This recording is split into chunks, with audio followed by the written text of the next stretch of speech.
From the High Definition Production Center of Troy University's Broadcast and Digital Network and Troy campuses around the world, this is Troy TrojanVision Weekly.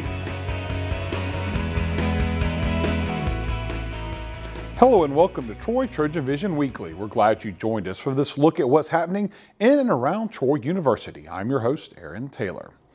Well, many around the world had questions after it appeared that North Korea recently successfully tested a nuclear device. Antonio Reese gets an explanation of what the test may really mean from a Troy University professor well-versed in the situation on the Korean Peninsula. This week, the world took notice as it looked as if North Korea successfully tested a nuclear device. What does this mean for the international community? Troy University lecturer Daniel Pinkston teaches international relations in Seoul, South Korea, and has first-hand knowledge of the tensions in the area. Pinkston gives us his take on the test, including the possibility that a mistaken translation is making some believe the device is deadlier than it possibly is. And another possibility that I'm looking into is some linguistic differences. And if we look at the Korean report of what they said they did, it's slightly different. And the technical term for a fusion explosion is different, and they didn't use that in the Korean report. So that's one possibility. It could just be the words that they use, and there's some confusion over that, and they didn't misrepresent at all. Pinkston says the test could simply be a display of technological progress and not a provocation, as some may believe. My gut feeling is that it's probably directed more for internal or domestic purposes, but that's often overlooked in international society. Most people are looking for other reasons or saying it's directed at Obama or the United States or something else, but I don't think that's likely the case. Overall, Pinkston feels that North Korea is not preparing for some sort of offensive, as it would not be successful at this time. My greatest worry as far as now there being any troop movements or plans to attack. I don't see North Korea initiating a war like they did in June 1950 because they would lose that war, and they know that. So as long as the strong deterrence posture is in place, I think we'll just have to keep living with this for some time to come. Antonio Reese, Troy, TrojanVision News. A number of Troy University academic departments have had to find a new home to start the spring semester. Jordan Elston finds out why. Classes are in full swing at Troy University, but some students might have a harder time finding their classes this semester. We were in the Sorel Hall up on the third floor. That's where the political science offices have been since, I guess, spring of 1999. And then we moved over here into the third floor of Wallace in some unoccupied offices for at least the duration. So that's where we are. Social science, I know they moved at least into Bibb Graves, into different places. Computer science is in MacArthur, as is math. And I think there are also some folks that are over in Hawkins, so we're sort of scattered to the four winds at the moment. The move was due to the ongoing construction in Sorel Hall, and Taylor says that moving was a hassle, but ultimately had few problems. Well, moving is always a hassle, and I think it was probably a larger enterprise to get that building cleared out than they thought it was going to be, but everything is more or less showed up where it's supposed to have gone. Some things were mild. There was some small damage and some things that didn't quite make it, and missing printer here or there, a box of whatever, but on balance things got moved over, yes. Construction began in December and is expected to be completed this summer, and some of the things that our Trojans can look forward to include new flooring and a new HVAC system. Well, we're very much looking forward to the facilities being upgraded. They haven't been for quite some time. I've been here since I personally moved into that building, that portion of the building in 1999, and things haven't changed since then. The HVAC system in particular, we're looking forward to being replaced since it wasn't always that reliable. But we're looking forward to it being upgraded. Signs are posted in Sorel with more information on the temporary office locations. Jordan Elston, Troy, TrojanVision News. Math and Science isn't the only building whose residents have to find a new home. Construction in the admissions office has moved the main admissions office to the ground floor of Bibb Graves Hall. Sarah Singletary takes a look at what this will mean for the admissions office. It's often said that first impressions are everything, and college campus visits are no exception.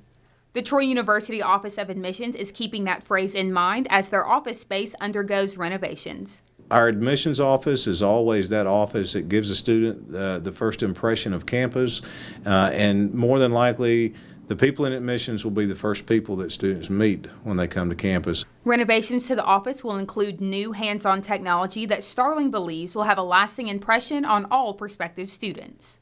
It is going to have plenty of wow factor. There will be some technology that allows us to be interactive with a student. We expect that a student, regardless of how many tours they're taking in the course of their year, because of the renovations that we're being allowed to have here, which we're very grateful for, by the way, and admissions will leave that student with that wow factor. They'll remember it among any campus visits that they're taking. The Office of Admissions is normally located here in the Adams Administration Building, but is currently being split between Bibb Graves Hall, Room 41, and Trojan Center, Room 119. And although the move has shuffled some things around a bit, the admissions office does not plan to miss a beat when it comes to catering to its prospective students. We've always tried to do a really good job in confirming visits, so once a student comes to the website and reserves a visit, we go about an auto reply in the way of a confirmation that gives them very specific details on where to come, and then we also follow that up with calls. The Office of Admissions is expected to be back in the Adams Administration Building by December 2016. Sarah Singletary, Troy, Trojan Vision News. There are many options for Alabama residents to choose from when purchasing a license plate, including college tags. Alabama and Auburn sell the most tags in the state, but it turns out that Troy University claims the third spot. Haley Greathouse takes a look at what this means for Troy, including the one county where Troy is actually number one. A new poll by AL.com shows Troy University car tags as the third most purchased university car tags in the state. In Pike County, the tags beat out competitors last year by over 1,100 tags. Well, we had a little over 1,900 here in Pike County that we sold last year, a little over 600 University of Alabama tags, and then a little over 400 Auburn University tags were sold here in Pike County. These car tags provide a way to show Trojan spirit, no matter where students and alumni may travel. I just think it speaks to the volume of pride that our alumni and our friends have about Troy University. Well, it's basically a billboard on your vehicle, the way I view it, and I think it's a sense of pride for this community and graduates all over the state of Alabama. You know, you've got a connection to somebody. These tags do more than represent the school. They also give back to students through academic and study abroad scholarships.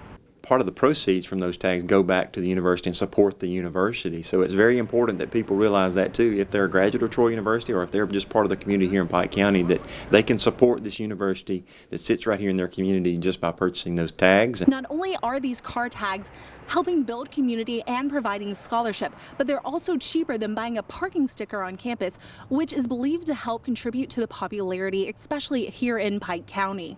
For the students and faculty, if you purchase a personalized or a Troy University car tag, you don't have to buy the parking pass on campus. It's a lot cheaper if you buy a car tag than it is to just go buy your decal. And so I'm sure that parents who have to pay tuition and books and all of that, they want their kids to have a cheaper rate, of course, but also the pride that kid has with driving around with the Troy University car tag. To purchase a Troy University license plate, you can visit your local courthouse. Haley Greathouse, Troy, Trojan Vision News. We're going to take a short break, but when we return, we'll see how the Troy University cheerleaders are preparing for a big competition. Stay tuned. We'll be right back. The warrior spirit, it's in there. Always has been. Now let it out and take the world by fire. Train well and learn what it means to be a Troy Trojan. Walk with confidence, conquer, claim territory, and climb ladders. Know that you have the power to stand alone, but the comfort of knowing that you'll never have to. Discover your inner warrior. Find it at troy.edu/spirit. You sure you don't want some? It's chamomile. Listen, you are extremely terrifying. Just the scariest undead subhuman thing on TV, and I really mean that. But I am worried that you could give my kids nightmares if they see you, so I'm gonna have to block you. So that's it. Oh, and tell the zombies they're blocked too. Now back to Troy Trojan Vision News Weekly. While Troy University's athletic teams compete to win at the highest levels of play, the men and women who cheer them on the sidelines, they do a little competing as well. This week, the Troy cheerleaders are getting ready to head off for competition at the national level. Deborah Bogart gives us a preview. The team typically on the sidelines will take center stage this weekend as they head to Disney World.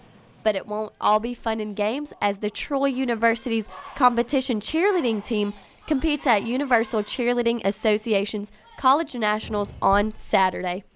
It's a national competition where college cheerleading teams from all across in all the states come and compete, and they do a routine that consists of stunts, tumbling, dance, and a cheer, and we get scored. And we've done this is our third year doing it, and we're still kind of new to it, but we're really excited to go. But they will be heading off without one member of their team, head coach Tiffany Chandler, who is expecting her first child. While it did present somewhat of a challenge, Jay John said the captains and assistant coach Ashley Caldwell really stepped up, and it proved to be rewarding. Probably the biggest challenge has been our coach is pregnant, and she's due in the next week or so, so she's actually not going to be going to competition with us, and so without her we kind of had to have the captains take a lot of responsibility and the assistant coach, and so that was kind of a challenge, but at the same time it helped us learn and grow a lot. Jay John said they have been hard at work practicing for months, often having both morning and night practices, but it will pay off when they feel confident with their routine at the competition. I think the team's really excited. This is probably the most excited we've ever been, and like I said, I think it's just because we're more confident this year. In the past, we were just hoping we don't look like idiots, and this year we're really excited to go and show everybody what we have, because now we're making a name for Troy, where in the past people said, who is Troy? Now they're looking forward to seeing us there, and that's really exciting. So I think we're just looking forward to being there, and I mean, it's Disney World, so we're excited to go. Troy will compete on Saturday in the small co-ed Division I category. Deborah Bogart, Troy, Trojan Vision News. Each month, Troy's University Activities Council offers students a chance to see movies on a budget with the popular Dollar Movie Night at Continental Cinemas. However, starting this semester, there will be fewer opportunities for the discounted shows. Nathaniel Rodriguez explains. Cinematic experience at a low price. That's what students at Troy University enjoy about Dollar Movie Night, but now students will have to enjoy this event only once a month. The change came about due to disagreements over the University Activities Council's contract, leading it to reduce the amount of Dollar Movie Nights for this semester. Despite the fewer opportunities students will have to watch the movie for $1, UAC President Khadijah Torbert believes the turnout will not be negatively affected.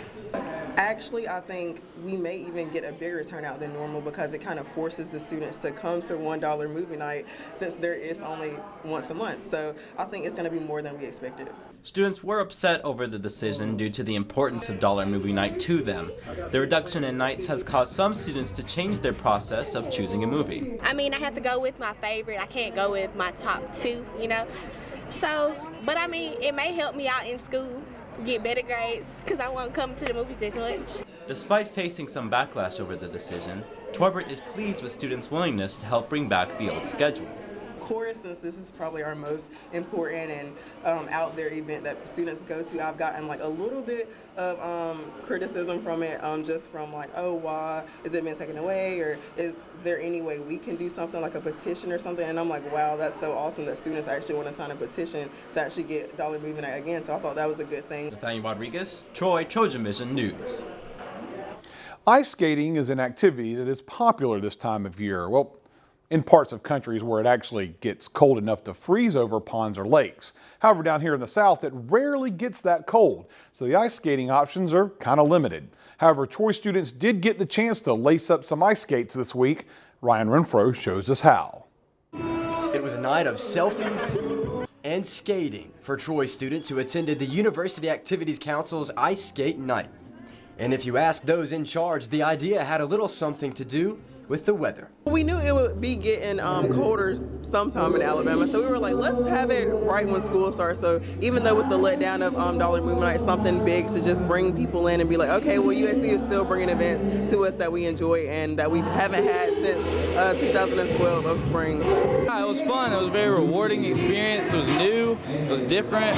Since we live in the South and we don't typically get that much ice, so there's not a whole lot of ice skating. So since it was a newer thing, I figured I'd come out and try it out. As for everyone else, well, some found their night out on the ice to be a little more difficult than expected. But for others, it wasn't so bad. It's going good. First experience, it's awesome. I'm enjoying it, but I'm learning. I don't know, I know skating, but I'm not being able to do this. It's great. I mean, the ice is cold. It feels good out here. I'm shredding pretty hard. It's pretty sweet. And then, it was my turn.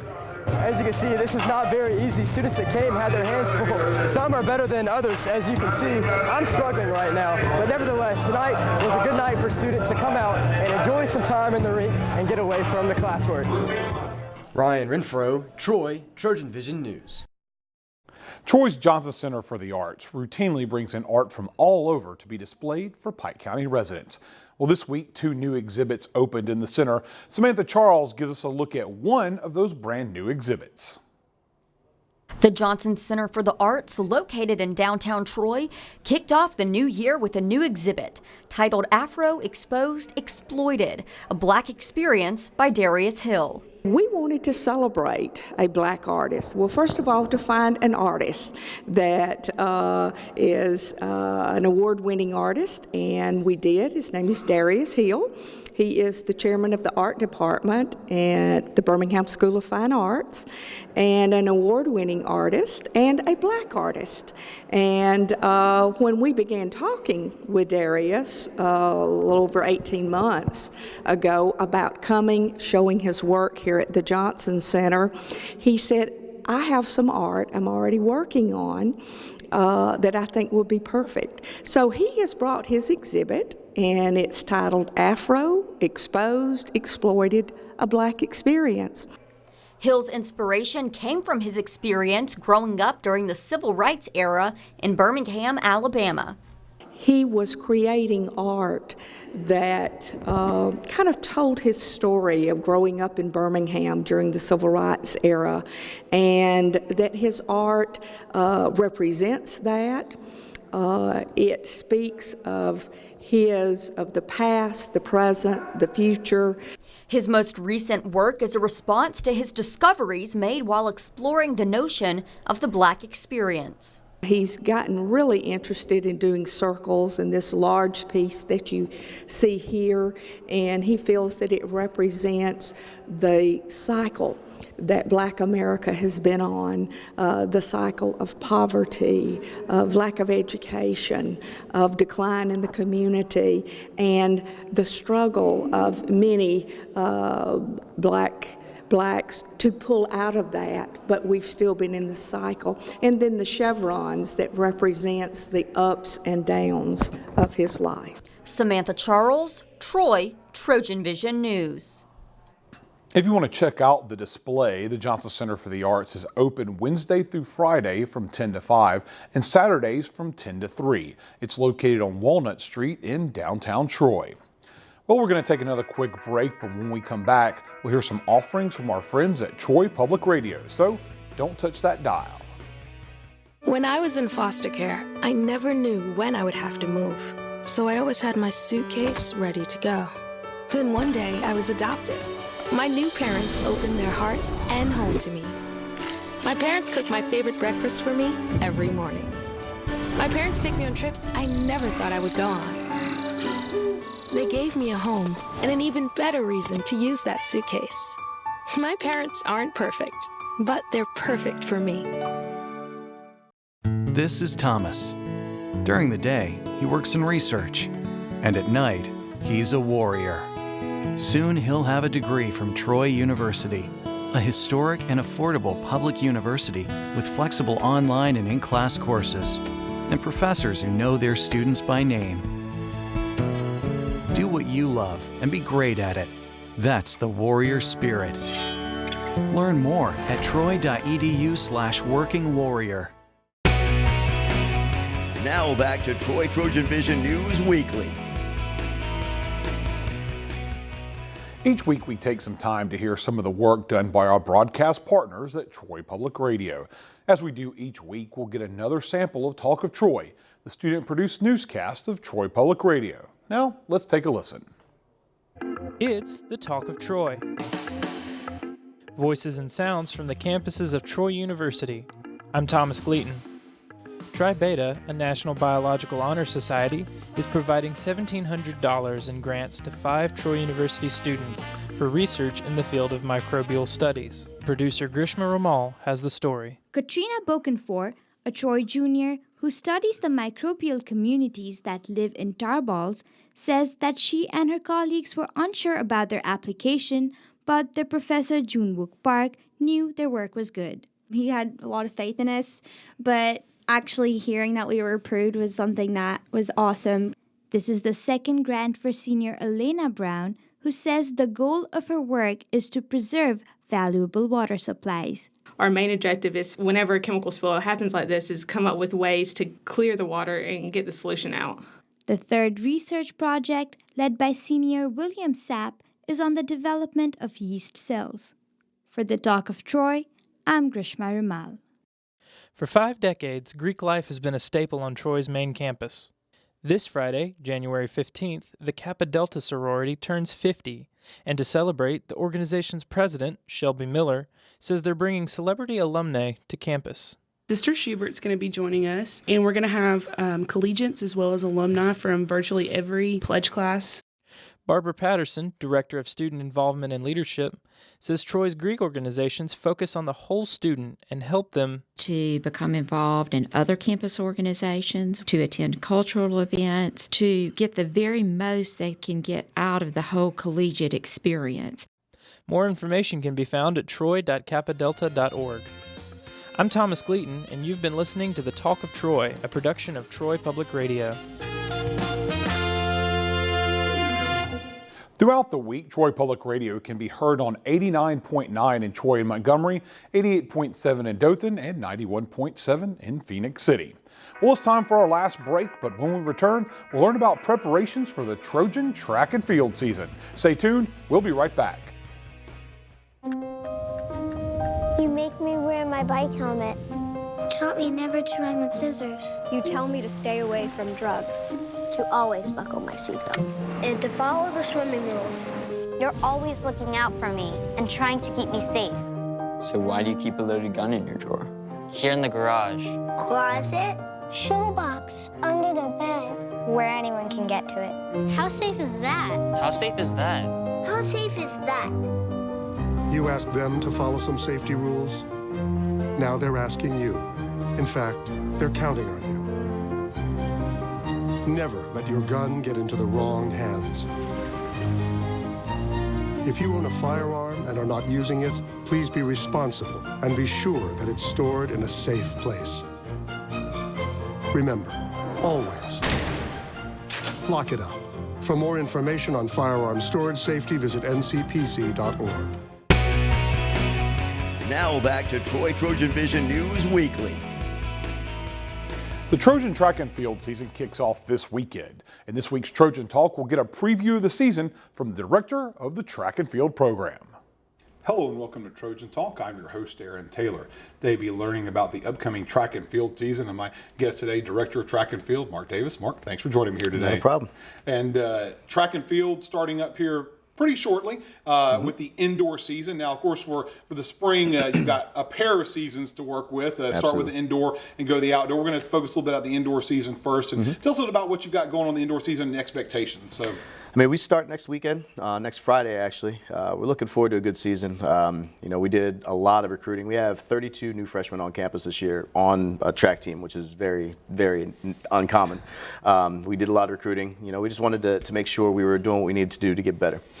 And we're really looking forward to it. We have some very, very high expectations this year for the team. And of course, the indoor season, a little bit different, obviously, than the outdoor season, but a lot of the similar events. But it's mainly focused for the women athletes, for them at the indoor season, right? Right. We'll take the men to 3 meets indoors. We'll take the women to the full schedule. And then the women will end their season with the Sun Belt Championship.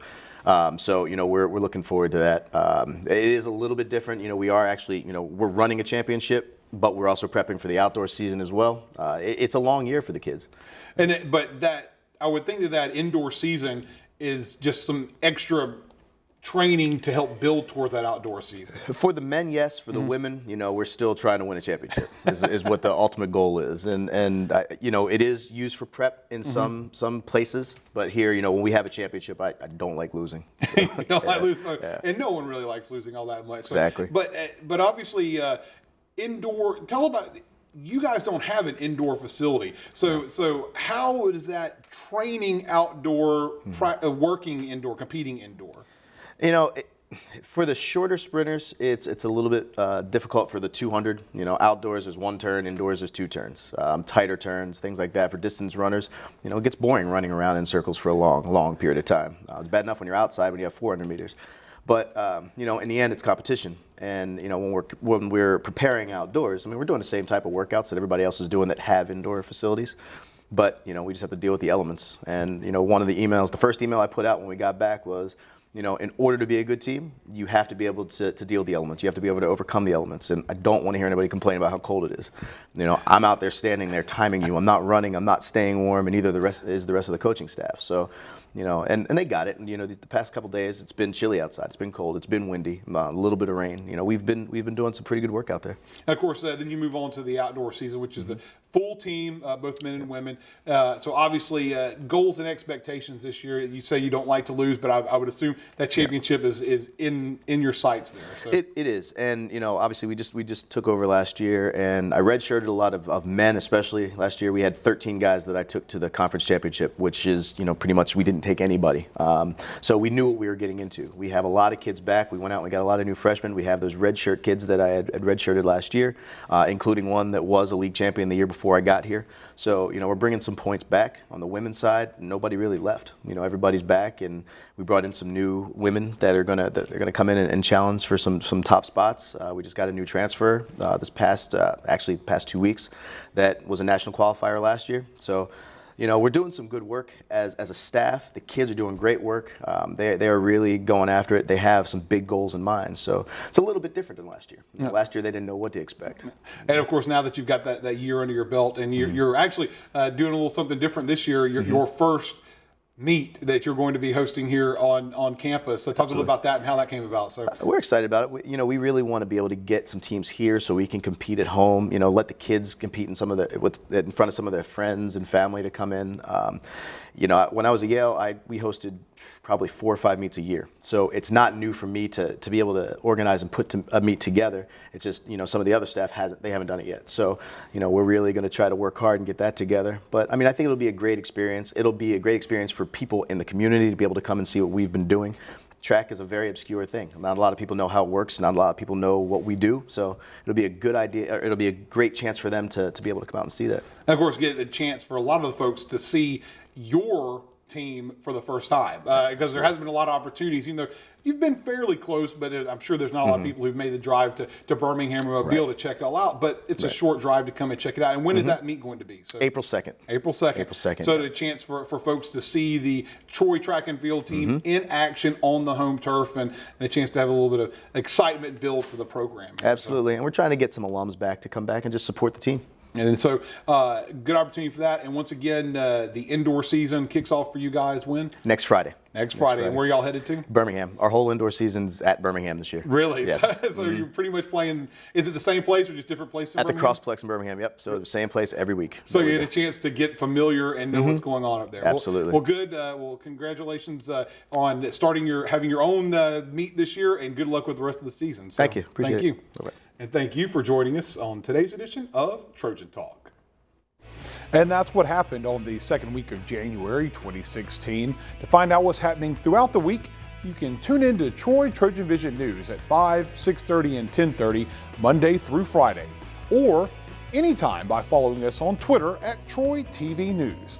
Also, feel free to like our Troy Trojan Vision News fan page on Facebook to see links to online content from Troy Trojan Vision News. We hope you join us again next week for another edition of Troy Trojan Vision Weekly. Have a good week.